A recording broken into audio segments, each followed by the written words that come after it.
Hello, this is Dr. Donna Simpson-Leak, Superintendent of Community Consolidated Schools District 168, located in Sauk Village, Illinois. I also serve as the Vice Chair of the Illinois State Board of Education. And it is September 2020, and just wanted to do a quick just update in terms of reopening of schools and where we are as of today. So many of you all may know, especially my parents, that back in the winter, we did a survey of our families to determine who still needed access to devices if we needed to go remote.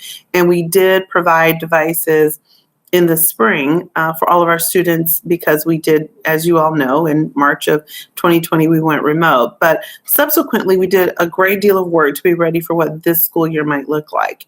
So with that in mind, we ran a virtual summer school.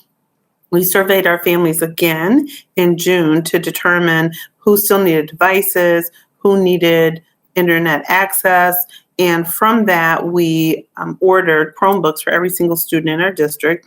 We also ordered hotspots, and in particular for families who needed internet access or who have multiple children and needed additional internet access. So that was done over the summer to be prepared.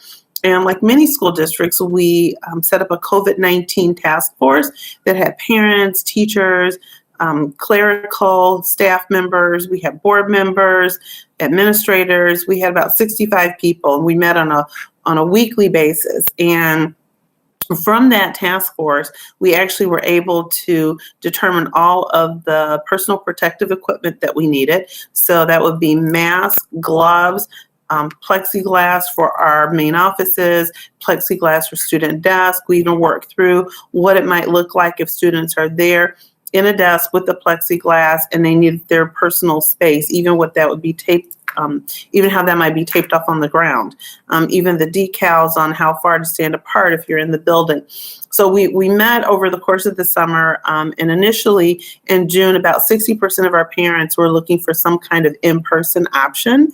But by the time we got to the end of July, almost 80% of our parents were requesting remote. So with that in mind, we quickly pivoted to what remote would look like. And what that included was we would bring our staff into the building, and that helped us because it ensured that our staff had a stable internet so that as they were meeting with students, that meeting would not be interrupted by internet access. So all of our staff comes into the building and they're in their own classroom with their computers there, and their students are piped in remotely.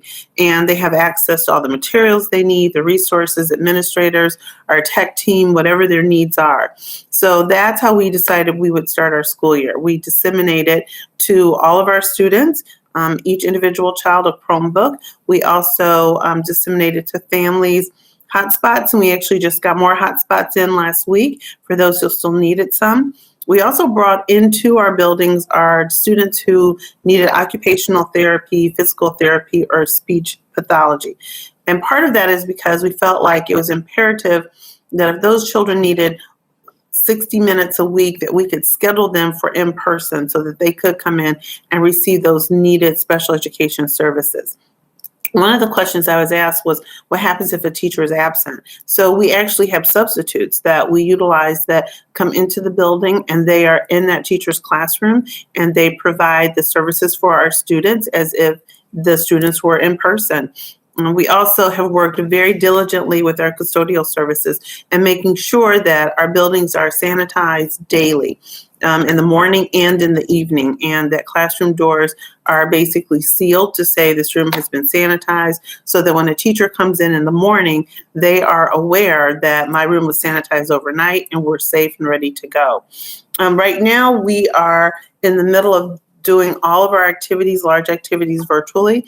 We've held virtual town hall meetings where we've had almost 100 people at a time to register and come and ask questions and participate. I've done my parent coffees. Our principals are doing their parent coffees. We did our open house virtually and actually had a great turnout. Our staff was really amazed at the number of parents who were actually able to access their classroom through the virtual turnout. We use the Google Suite like many school districts do.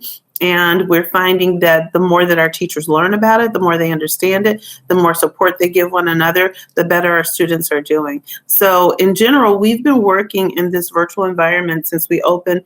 Our students started on August 19th. We had remote learning planning days on August 17th and 18th, and we've been open all this time. We will be, of course, reevaluating based on science, based on the numbers, based on the positivity or the positivity rates in this area. But at the end of all of this, what's really important is that our staff has been flexible, we've been nimble, we've been able to pivot and make decisions quickly and not really miss a beat, and ensuring that whether our students are in person or if they are at home in a remote environment, that we're providing whatever services they need. Our social workers are still providing minutes. Our counselors are providing minutes. They're doing lunch bunches with our children.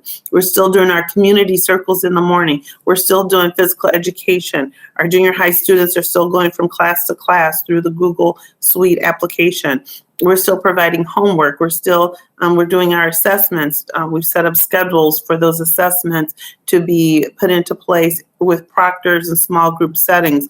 We're still able to do breakouts and interventions in the classrooms. So I think District 168 is we are moving forward and reconvening to think about where do we go next. We're in a great space.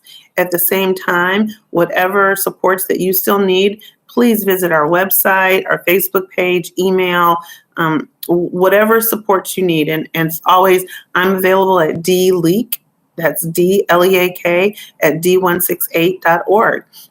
Again, thank you very much. It's a pleasure being your superintendent. I've loved every minute of it, and this challenge has really impacted me in the moment that I know that we are all in the right place at the right time, and we're the right people to meet this moment and really ensure that we are growing to our greatest capacity. Thank you.